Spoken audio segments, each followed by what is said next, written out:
Hey guys, so this week I did something that I don't typically do. Typically, I try to be a few weeks ahead on my sermons and what we're going to be doing in student ministry, and I was up until this morning. So, yesterday, being Wednesday, I found out about Inslee's announcement that the whole state is going to be requiring indoor mask wear regardless of vaccination or not. And it just it felt like the air was let out of the tires. It feels like in my mind, in my heart, when I think about our student ministry, putting everybody back in masks feels like a step backwards. And I understand that this is so important and it's what a lot of people think is going to be the solution. Now, with this, we were going to talk about money. We were going to talk about how to have a good heart when it comes towards money. And it just felt like it's not the right time. So instead, we're going to be talking about this idea of how do I endure? How should I respond to a mask mandate?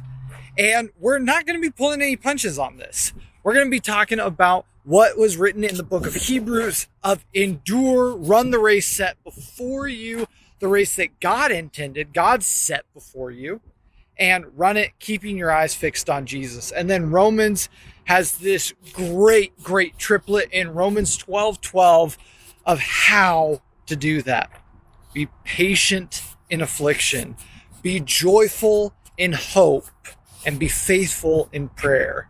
And we're going to set that as kind of the guideline of how do you handle this mask mandate? You endure. And how do you endure? Romans 12:12 says we do these three things. Now, with this, we're going to be getting into this topic in, I think, an important way in your small groups. I've got the small group leader guide attached below in our chat. Please read that over. And if you have any questions or any concerns, please pop those into our group chat so all of us can talk about this before Sunday rolls around. Because we're going to be diving into this, but the most important thing when we have these hard conversations or these conversations that can be polarizing and get kids on one side or the other is, most importantly, we want everybody to walk out knowing that they are loved and that they belong. Maybe even if they have wildly different views from the rest of the group, they're still loved and they still belong. So this Sunday, when you get into these conversations and into these topics, maybe even lead with that. Lead with the fact that we can disagree on things, but we can love each other.